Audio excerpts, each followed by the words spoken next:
Assalamualaikum warahmatullahi wabarakatuh. Perkenalkan saya Dila Askia dari Prodi Manajemen Pendidikan Islam semester 2. Saya di sini ingin memenuhi tugas 5, memaparkan tentang postmodernisme, kritik terhadap rasionalitas ilmu.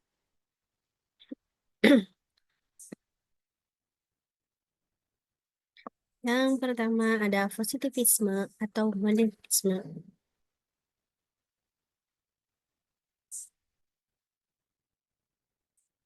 Positivisme adalah pendekatan dalam ilmu pengetahuan yang mengutamakan penggunaan metode ilmiah, observasi empiris, dan logika untuk memperoleh kebenaran.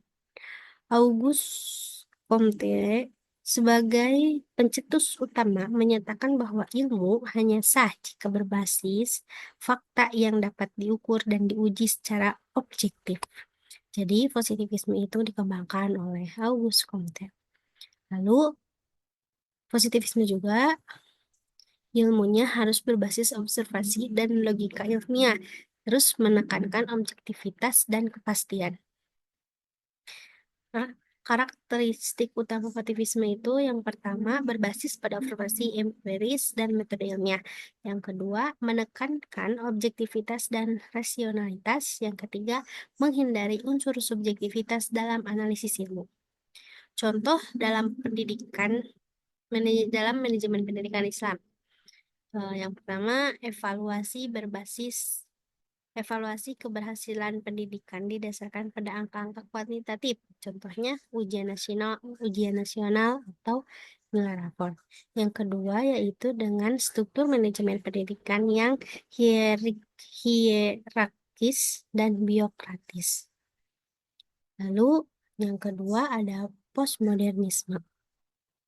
Postmodernisme ini menolak pandangan positivistik yang menganggap ilmu sebagai sesuatu yang mutlak dan universal. Tokoh seperti Michel Foucault dan Jean-Francois Lyotard menekankan bahwa ilmu tidak terlepas dari konteks sosial, budaya, dan politik. Karakteristik utama postmodernisme ini ada 3. Yang pertama, menolak konsep kebenaran absolut, menekankan relativisme. Yang kedua, ilmu bukan hanya berdasarkan fakta empiris, tetapi juga dipengaruhi oleh konstruksi sosial. Dan yang ketiga, bahasa dan wacana membentuk realitas keilmuan. Contoh dalam manajemen pendidikan yaitu yang pertama, evaluasi pendidikan berbasis refleksi dan pengalaman siswa, bukan hanya tes standar. Yang kedua, pengelolaan pendidikan berbasis komunitas yang lebih fleksibel dibandingkan sistem birokratis. Lalu yang selanjutnya, kritik terhadap rasionalitas ilmu.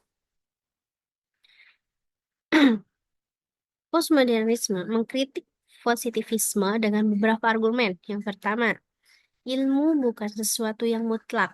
Ilmu dipengaruhi oleh faktor sosial dan budaya, bukan hanya faktor empiris. Yang kedua, bahasa membentuk realitas.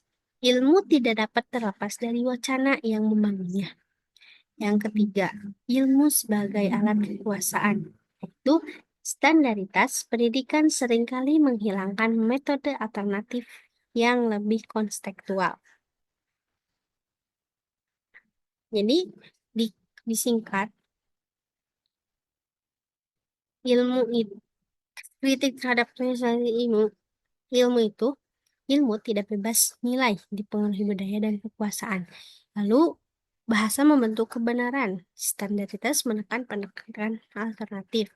Lalu juga butuh fleksibel dalam pendidikan Islam. Contoh kritik dalam manajemen pendidikan Islam. Kurikulum berbasis standar yang kaku cenderung mengabaikan kebutuhan individu peserta didik. Yang kedua, pengelolaan pendidikan yang terlalu birokratis seringkali kurang fleksibel dalam menyesuaikan pendekatan pembelajaran. Dan yang ketiga, pendekatan berbasis komunitas dan nilai-nilai lokal lebih dapat mengakomodasi kebutuhan peserta didik secara kontekstual. Dan yang terakhir, ada implikasi dalam manajemen pendidikan Islam. Dampak pemikiran postmodern, postmodernisme dalam pendidikan Islam meliputi yang pertama, pendekatan evaluasi yang lebih fleksibel. Itu tidak hanya berdasarkan angka, tetapi juga menggunakan metode kualitatif seperti portofolio, refleksi, dan wawancara. Dan yang kedua, integrasi ilmu, agama, dan sains, yaitu menghindari dikotomi antara ilmu agama dan ilmu umum sehingga pendidikan lebih holistik. Yang ketiga, pendidikan berbasis komunitas, yaitu meningkatkan peran masyarakat dalam pengelolaan pendidikan, bukan hanya mengandalkan kebijakan dari atas atau top-down. Dan yang terakhir, pendekatan belajar yang konseptual, yaitu menggunakan metode yang lebih menyesuaikan dengan kebutuhan peserta didik, seperti pembelajaran berbasis proyek dan pengalaman. Jadi, kesimpulannya yaitu positivisme menekan objektivitas, metode ilmiah, dan rasionalitas dalam ilmu.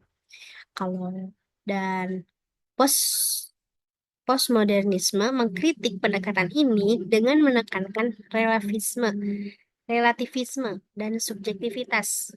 Dalam manajemen pendidikan Islam, diperlukan pendekatan kombinatif yang mengakomodasi objektivitas, tapi juga mempertimbangkan konteks sosial dan nilai-nilai Islam.